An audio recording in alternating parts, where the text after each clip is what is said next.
We spend a massive chunk of our lives indoors, right? Yet we rarely, if ever, think about the invisible dynamics trapped inside our own four walls. Well, in this explainer, we're diving deep into some fascinating source material from ancient yogic sciences to figure out how to completely shift the energy of your living space. So, here's a heavy question for you. Does your home feel alive or, well, kind of like a coffin? I know, it sounds intense, but think about it. We build these massive, perfectly sealed structures to protect us from the elements. But in doing the whole sealing everything up thing, we trap stagnant energy right inside with us. If there's a room in your house that just feels dead, yeah, you are absolutely not imagining it. To fix this, here is our structured path for today. 1. The energy of your home. 2. Purifying with natural resins. 3. The power of fire. 4. Bringing spaces to life. And 5. Creating your living sanctuary. Let's jump right in. Section 1. The energy of your home. According to the source material, in traditional Indian culture, a heavily ventilated home naturally breathes. It basically feels just like the outdoors. But our modern, enclosed homes, they completely lock us in. We really aren't built for that kind of restrictive flow. And because of it, the very shape of our closed rooms starts to harbor this trapped, heavy energy. Honestly, especially if you're stuck in a tiny, stuffy, modern apartment, that feeling of cabin fever is incredibly real. And here's the thing. Stagnant energy isn't just some poetic metaphor. Unventilated enclosures actually create strong energy structures that can literally dictate your psychological and emotional state. It's wild to think about, but your environment can either actively propel your growth or act as this massive, invisible wall just holding you back. Moving right along to Section 2, Purifying with Natural Resins. Okay, stop for a second, because before you go burning just anything to clear out that trapped energy, you really need to heed this warning. Up to 80% of store-bought incense today is, well, it's just cheap chemicals. We already inhale way too much pollution out on the street, right? So burning that overpowering cheap mall incense inside a completely closed room actually creates a deeply negative impact. Instead, the yogic sciences point us to something called sambrani. It's this incredibly powerful natural resin. And it doesn't just smell earthy, it tangibly neutralizes airborne bacteria. To put that into perspective, traditionally it's actually burned for up to 12 days straight after a sickness to completely clarify the atmosphere.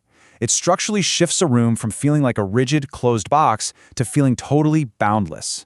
Which perfectly brings us to Section 3, the power of fire. So, in yogic culture, life is fundamentally seen as a composition of 5 basic elements. We've got earth, fire, water, wind, and space.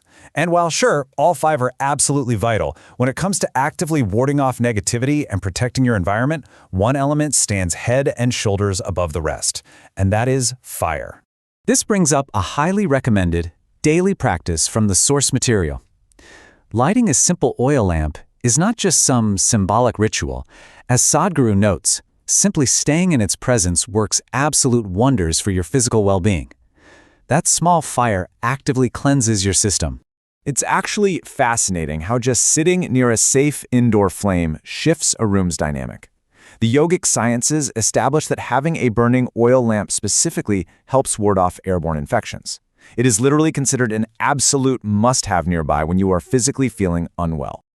All right, let's zoom out a bit. Section 4, Bringing Spaces to Life.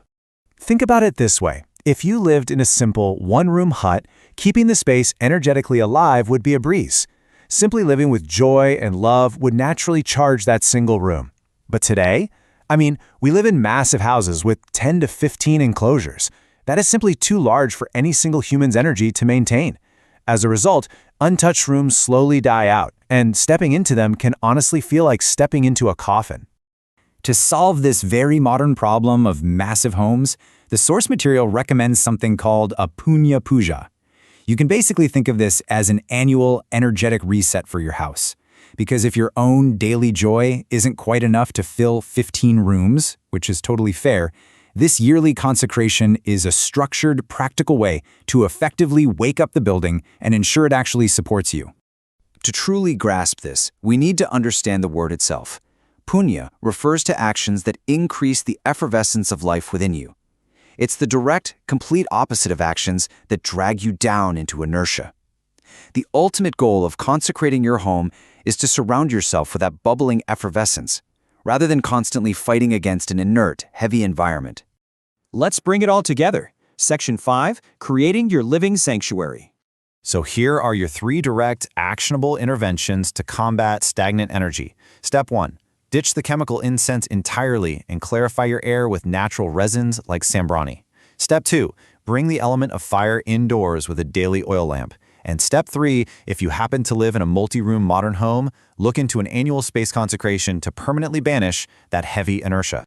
You now know exactly how the physical walls of your house are impacting your mind, and you've got 3 ancient, practical tools straight from the source material to fix it.